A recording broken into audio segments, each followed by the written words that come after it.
Action. This is Jaheim Thomas, aka National, and you are watching Jinx Studio J, Arnett Gardens Football Club, number 18. Great season for me so far, you know, banging in goals, banging in assists. Well, my target for the season was 8 goals and 10 assists, but unfortunately, I didn't reach there so far. So throughout the rest of the season, I'm practicing and scoring some more goals and getting in some more assists.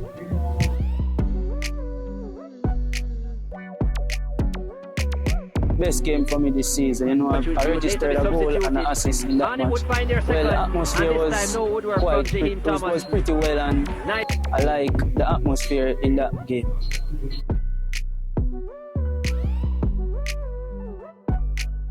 We know going up against a 7-time Premier League champion, we know it would have been a tough game.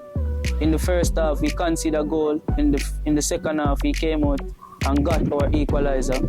For the second leg, we will put out a better performance to get to the semi-final.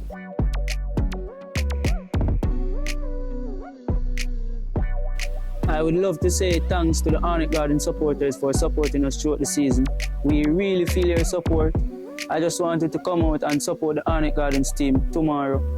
We would love to carry home the trophy.